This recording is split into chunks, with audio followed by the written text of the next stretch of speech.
boa noite. Este é mais um programa esclarecendo a Matrix do canal Clu TV. Se você é novo no canal, seja bem-vindo. Não esqueça de curtir o nosso canal, apertar o sininho para ter acesso aos futuros programas. Se você já é do canal, novamente bem-vindo. Não esqueça de curtir, comentar e compartilhar nossa live de hoje. Para quem não me conhece, meu nome é Caio Mirabelli, sou apresentador do programa Esclarecendo a Matrix. O programa Esclarecendo a Matrix tem como objetivo esclarecer a população sobre o sistema que aprisiona e domina o mundo e sobre formas de como a gente pode melhorar cada vez mais o nosso planeta, a nossa sociedade, a nossa vida. Então aqui convidamos palestrantes, juristas, advogados, empresários, arquitetos, engenheiros, artistas, várias pessoas de várias áreas de conhecimento para nos esclarecer cada vez um pouquinho. E o convidado de hoje é o jurista o Dr. Léo da Silva Alves, com profunda atividade jurídica em todo o Brasil, principalmente em Brasília, Rio Grande do Sul e em São Paulo. E antes da gente entrevistá-lo, eu vou dar 1 minuto para Léo da Silva Alves se apresentar para nossos telespectadores. Seja bem-vindo, doutor Léo da Silva Alves. Vamos lá, 1 minuto. Meu abraço, querido Caio Mirabelli, jornalista, escritor, advogado, que sempre me honra com essas oportunidades. Como você disse, sou advogado militante junto aos tribunais superiores, junto aos tribunais de contas. Sou produtor de ciência jurídica com 56 livros editados e professor de direito penal especial, em particular matérias de direito que tratam de responsabilidade de agentes públicos. E é nessa condição que aqui estou, também como um ativista da democracia. Excelente apresentação, sem mais delongas, vamos continuar. Doutor Léo da Silva Alves, o tema de hoje é como que a corrupção ela pode destruir o indivíduo, o homem, a mulher e o país. Doutor Léo, existe corrupção, doutor Caio? Infelizmente, existe muito. Todos os presidentes que se elegeram no país, incluindo o golpe militar de 1964, foi dado para acabar com a corrupção. Jânio Quadros se elegeu para acabar com a corrupção, Collor para acabar com a corrupção, o atual presidente para acabar com a corrupção. Quer dizer, o próprio presidente Lula se elegeu também com a bandeira ética para acabar com a corrupção. Então, eu até fico surpreso em saber que ainda existe corrupção no país. Olha, devido à sua intervenção primorosa, histórica, vou vincular. Por que não acabaram com a corrupção no Brasil até hoje? Nos explique, por favor. Bem, não acabamos com a corrupção no Brasil como não se acabou com a corrupção em lugar algum do mundo. A corrupção está associada muito à debilidade do caráter. O corrupto é, antes de tudo, um indivíduo que faz parte de uma parcela da população que tem uma forte tendência para a mentira, para o exercício do poder sem escrúpulo, para o aproveitamento desse poder para si e para os seus. Em outras palavras, é aquilo que eu trato na minha literatura como psicopata institucional. Ele está presente nas grandes corporações privadas e está presente em grandes estruturas governamentais. Nós temos corrupção no Japão, nós temos corrupção na China, nós temos corrupção em países dos mais diferentes regimes, indo do comunismo, passando no intermédio do socialismo, indo para países de direita. O que existe de diferença é o controle. Então, em alguns lugares, existe um rigoroso controle, de forma que a corrupção reduz substancialmente, porque ela é controlada pelos instrumentos do Estado, e, principalmente, agora em relação ao Brasil, é porque nós temos, lamentavelmente, uma tendência de eleger corruptos. É uma coisa impressionante. Eu faço uma comparação com criança, eu tenho 3 filhos, hoje adultos, mas eu tenho essa experiência de eles na faixa dos 4, 5, 6 anos de idade. Quando eu saía passear com eles, havia uma poça d'água e havia uma calçada seca. Pode perceber que o garoto nessa idade, se tiver uma poça de lama, se tiver uma lama, uma poça d'água e um caminho seco, ele necessariamente vai pisar na água. Então, o nosso eleitor parece isso, parece esse tipo de criança que tem uma tendência de pisar na lama. Tendo a oportunidade de eleger pessoas que no Brasil há inteligentes, competentes, honestos, capazes, verdadeiros perfis de estadistas, e tendo larápios, mentirosos, demagogos, vigaristas, os eleitores, em grande maioria, tendem a seguir esse segundo perfil. Então, a corrupção se deve muito a isso. No Brasil, a fragilidade dos instrumentos de controle, a pouca efetividade nas decisões judiciais, quer dizer, quando se percebe que alguém é condenado, não se surpreenda se daqui a um mês o encontrar o condenado no supermercado fazendo compras ou passeando no shopping. Então, há pouca efetividade no cumprimento das penas e há essa vocação do eleitor de escolher pessoas com perfis danosos, pessoas que passam, às vezes, uma vida inteira pulando de um cargo público para outro, numa dança de cadeiras, sem produzir absolutamente nada para a nação. Tendo em vista que o amigo, além de ser um jurista de renome, um pesquisador do direito, tu também és um pesquisador de psicologia, de sociologia, de história. Poderia nos explicar por que o eleitor brasileiro tem um tesão violento em sempre votar em partidos e políticos corruptos? Qual o motivo disso? É social, é espiritual, é energético, é filosófico? Qual a razão disso? Somam-se duas coisas, a fome e a vontade de comer. Então, é o seguinte: de um lado, nós temos uma grande massa de eleitores que não tem acesso à informação correta. São milhões de brasileiros classificados dentro daquela linha que chamamos de analfabetos funcionais. São pessoas que são incapazes de interpretar um texto, são incapazes de formar um senso crítico sobre determinada matéria. Durante anos, governos mantiveram essa multidão de brasileiros ocultos, escondidos na escuridão da ignorância, por uma questão, talvez, de conveniência. Porque países que têm pessoas educadas, pessoas com consciência de cidadania, são pessoas capazes de fazer melhores escolhas. Então, esse é um lado. E do outro lado, que combina com esse, é o fato de os corruptos serem, como disse, em regra, psicopatas, são pessoas habilidosas, mentirosas, convincentes e que chegam, inclusive, a surrupiar a mentalidade de pessoas inteligentes. É uma característica do psicopata. Ele é capaz de adormecer a consciência de pessoas inteligentes. Veja, por exemplo, no atual governo, e pode ver em outros governos que antecederam, mas principalmente nesse governo, por exemplo, porque é sobre ele que devemos nos debruçar para o comentário político, o que passou a história.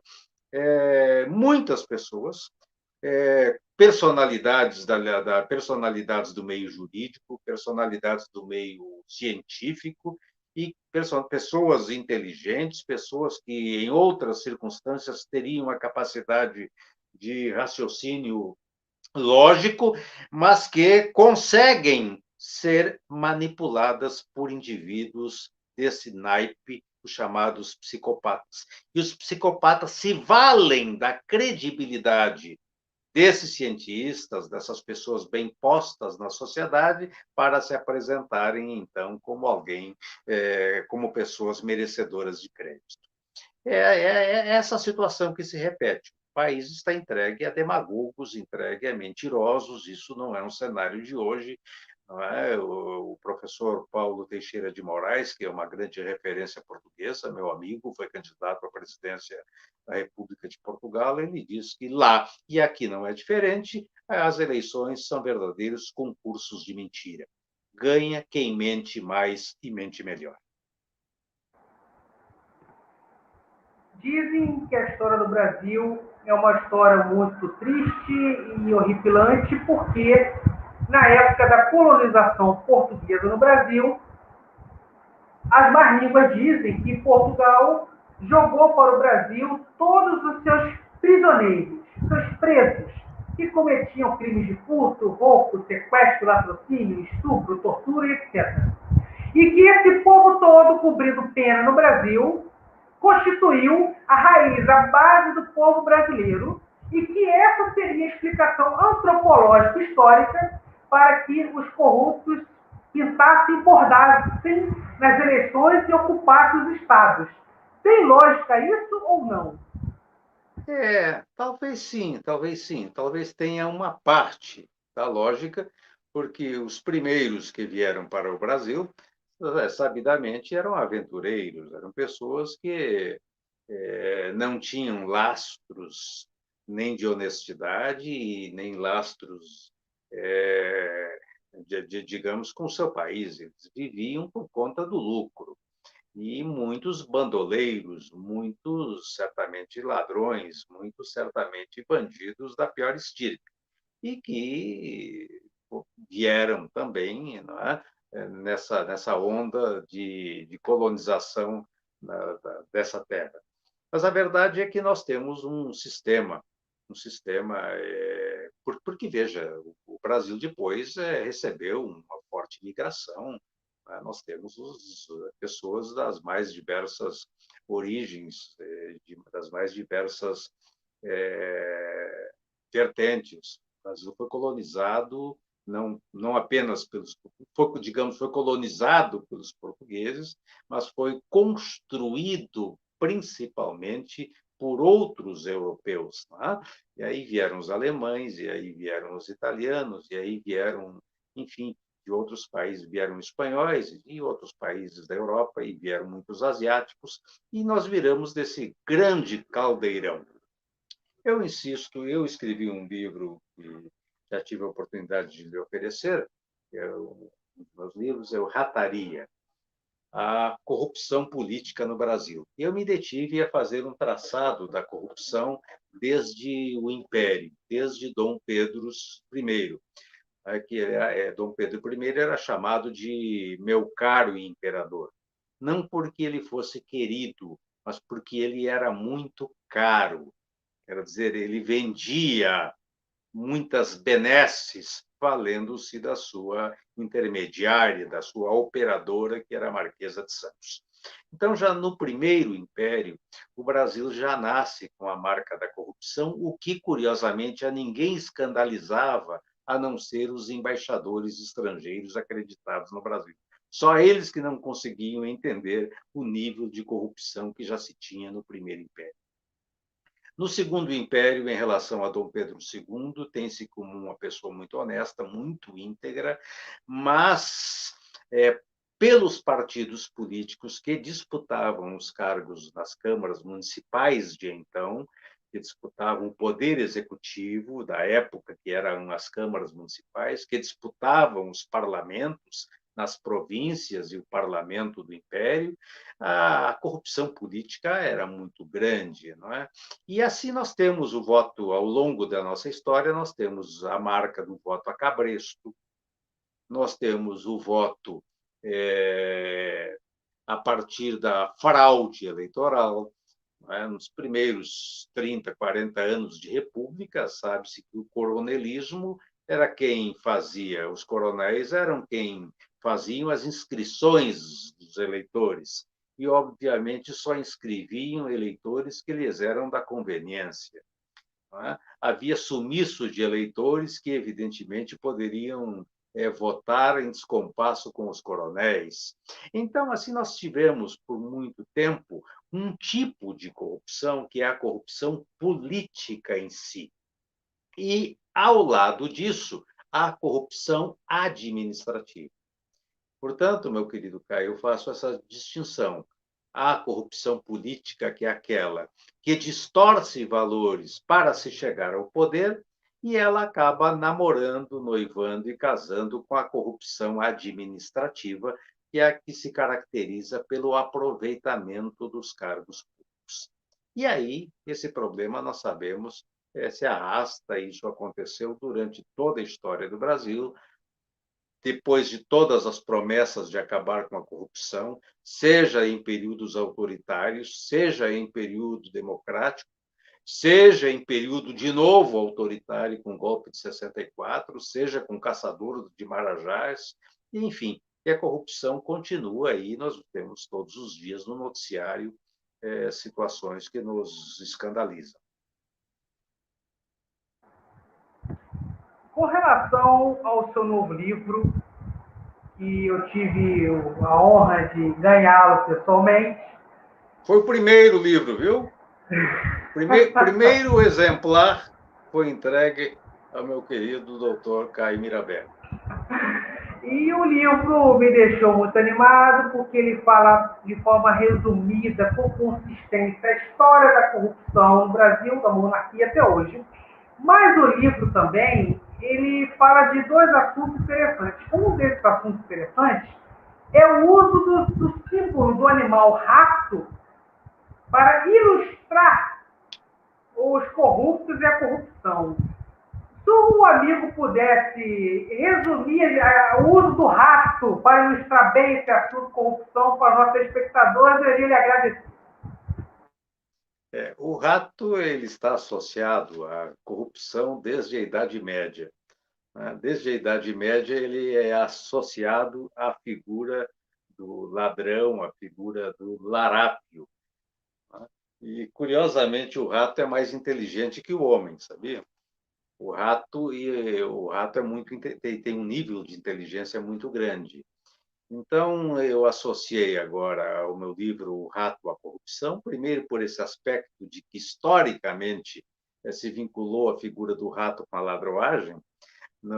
Se nós formos numa rápida pesquisa na própria internet, nós temos imagens das campanhas eleitorais, mas principalmente das charges da imprensa na época do Império. Então, a imprensa era livre, absolutamente livre, no tempo do imperador Dom Pedro II. E os jornais traziam, todos os dias, notícias de corrupção nos mais diversos meios administrativos do Império. E sempre eles associavam ao rato. As eleições, por exemplo, apareciam ratos como candidatos. Então, é uma figura tradicional.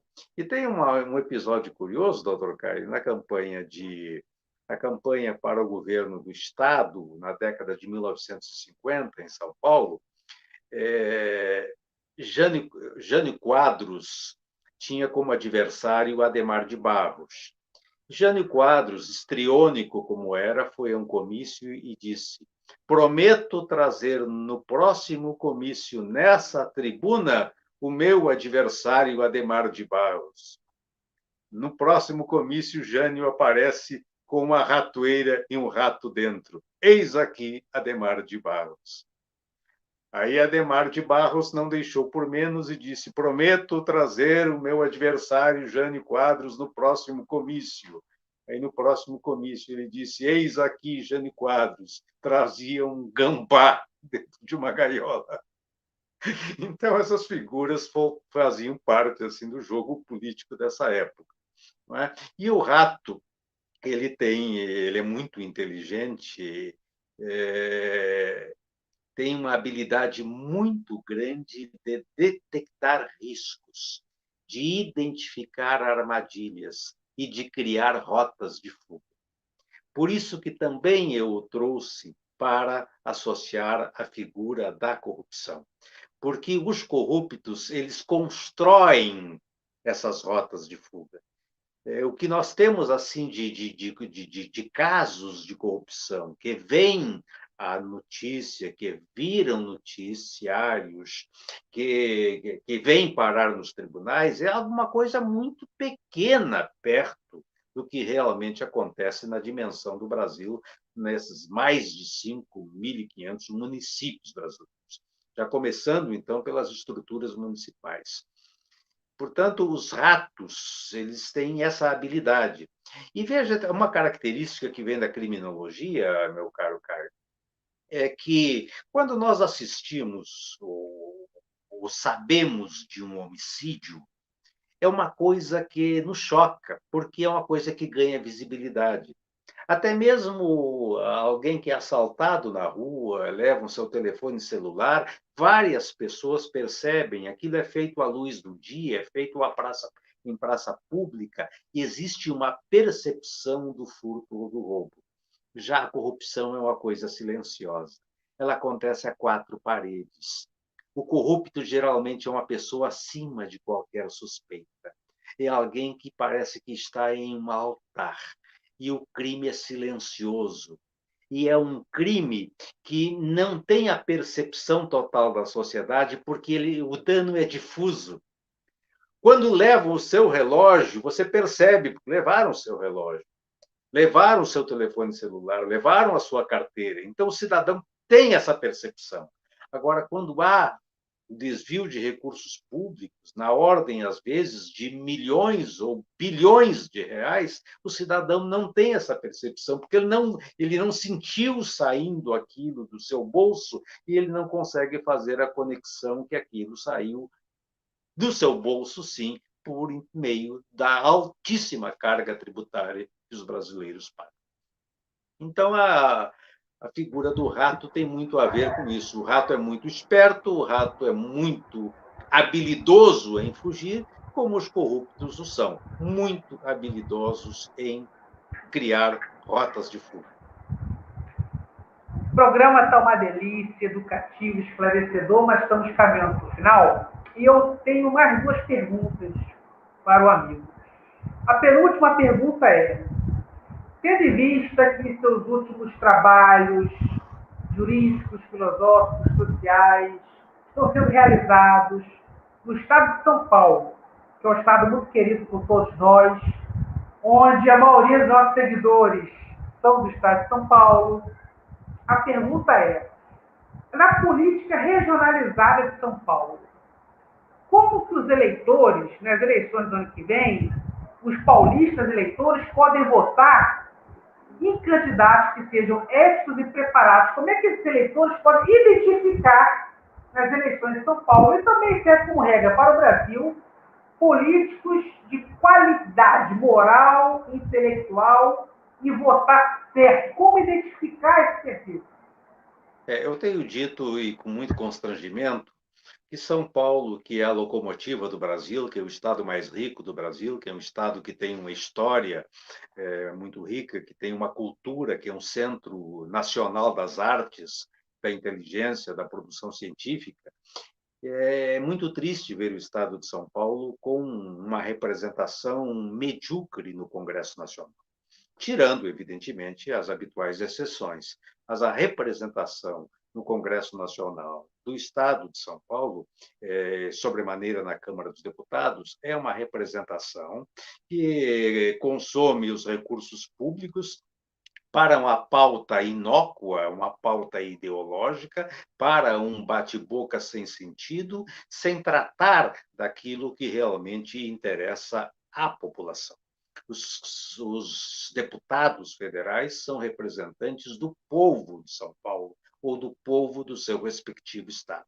Enquanto o senador representa a unidade federativa, o deputado federal representa o povo e, portanto, deve estar alinhado às necessidades. São Paulo, veja, São Paulo, apesar de ser esse estado rico, apesar de ser esse estado com uma qualidade de vida aparentemente melhor que o resto do Brasil, ainda tem altos níveis de analfabetismo, ainda apresenta cerca de 20% da sua população na linha da pobreza.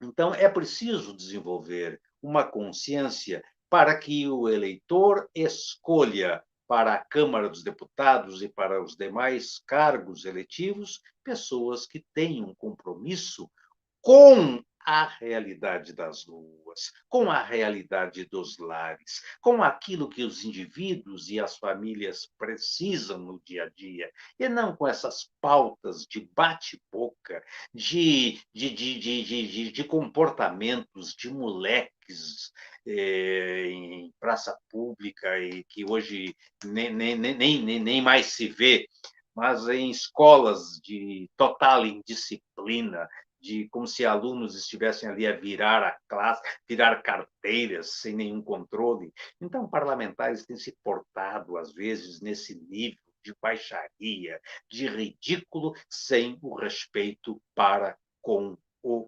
eleitor e o cidadão. Eu espero que São Paulo faça boas escolhas e, da nossa parte, cabe trabalhar nessa conscientização. E você tem sido um veículo muito importante nisso. Querido Léo, estamos caminhando para o final, então eu vou te dar 2 minutos para te falar sua despedida e também informar os nossos telespectadores como é que se faz para adquirir o seu novo livro. O livro está disponível pelo site da Amazon. Então, indo no site da Amazon, Rataria, Corrupção Política no Brasil, ele é entregue em qualquer lugar do país. E haverá, a partir de meados de julho, com todos os protocolos sanitários, através das redes de livraria Saraiva e Cultura, haverá lançamentos nas principais capitais do país e haverá uma ampla divulgação disso. Serão lançados, além do Rataria, o outro livro que está saindo agora, que é Psicopatia na Política e no Poder. Muito obrigado, meu querido Caio, por essa oportunidade.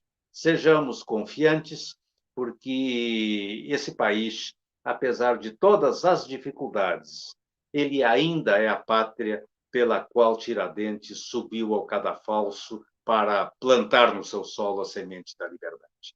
Esse país ainda é aquele que levou Rui Barbosa a defender em Haia a igualdade jurídica das nações. Esse país ainda é aquele que levou um grande nome do Exército brasileiro a dizer que o Brasil espera que cada um cumpra o seu dever. Muito obrigado pela sua participação. Foi uma enorme honra ter o nosso canal Cult TV no programa Esclarecendo a Matrix.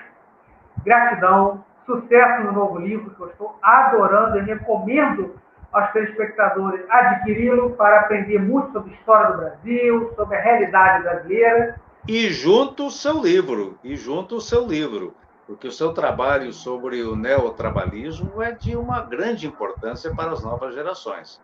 Então, é preciso também destacar o seu trabalho também na escrita. Obrigado. Eu fico muito feliz. E a literatura é um dos caminhos de libertação desse país, eu acredito muito nisso. Também quero agradecer aos nossos telespectadores que curtiram, comentaram, compartilharam o vídeo. Quero agradecer a Cris, a nossa assessora técnica. Quero agradecer a Cris Pascoal, que é a presidente do nosso canal, do Cult TV. Quero agradecer as visualizações de inúmeros estados do Brasil, especialmente do estado de São Paulo, que sempre vem aqui em peso assistir, compartilhar, comentar e curtir. Que todos tenham uma excelente noite. Gratidão pela assistência, oportunidade. Abraços fraternais. Um abraço. Até breve. Muito obrigado.